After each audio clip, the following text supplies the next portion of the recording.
जय सीते जय सीते सीते जय सीते जय सीते सीते।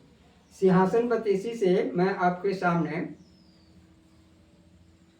24वीं पुतली जय लक्ष्मी जय लक्ष्मी शीर्षक से मैं आपके सामने एक कथा सुना रहा हूँ।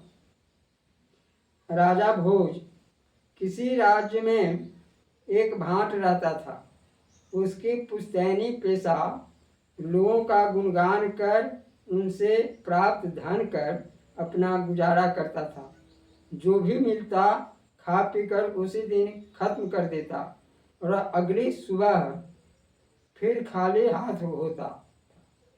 प्रतिदिन का उसका यही हाल था। उसके इस व्यवहार से उसकी पत्नी अत्यंत दुखी रहा करती थी। उसकी एक बेटी थी। बेटी जवान हो रही थी। चिंता इस बात की सता रही थी कि बेटी का विवाह कैसे होगा। भाट को इसकी फिक्र न थी।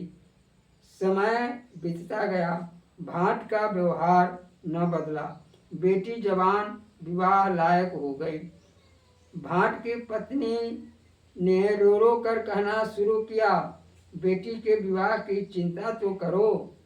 जो कमाते हो सब खा जाते हो, कैसे होगी शादी। भाट कहने लगा, तू इसकी चिंता न कर।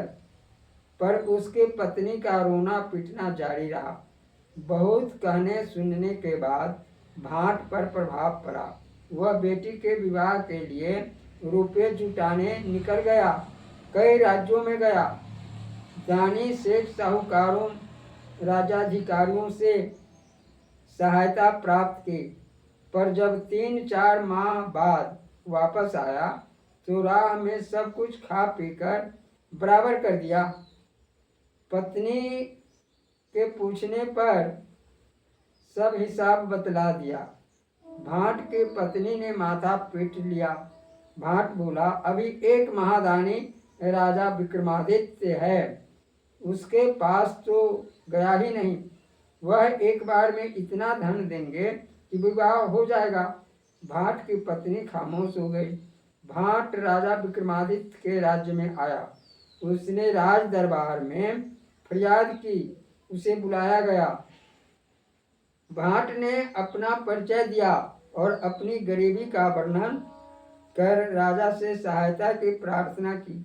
राजा ने कहा, मंत्री जी, आप अपनी कन्या के विवाह के बराबर का खर्च इस भाट को दे दो।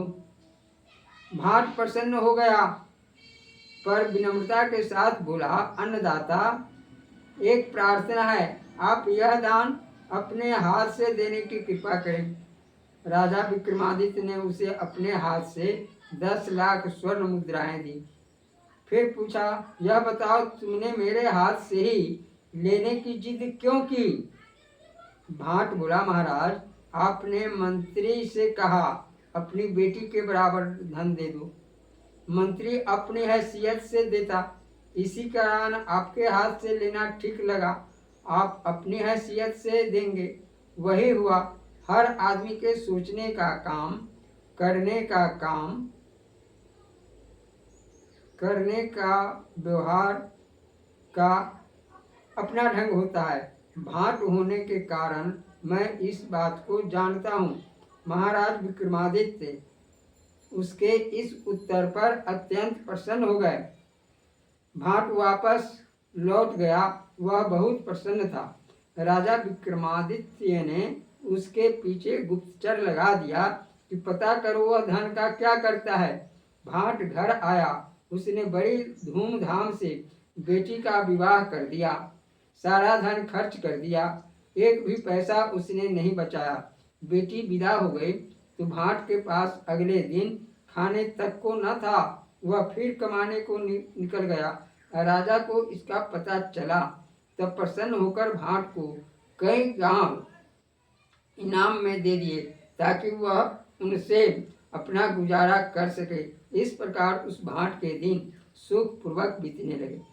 जय लक्ष्मी बोली, राजा भोज विक्रमादित्य जैसा राजा शायद ही इस संसार में हो। वह प्रजा की किस प्रकार से सहायता किया करता था।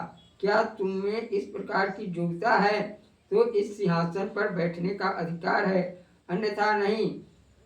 जय लक्ष्मी की बात का राजा भोज के पास कोई जवाब नहीं था। अतः जय लक्ष्मी आकाश में उड़ गई। जय श्री सीते। यह कथा आपको अच्छा लगे तो कृपया इसे आप बार बार सुनने का प्रयास करेंगे। जय श्री सीते।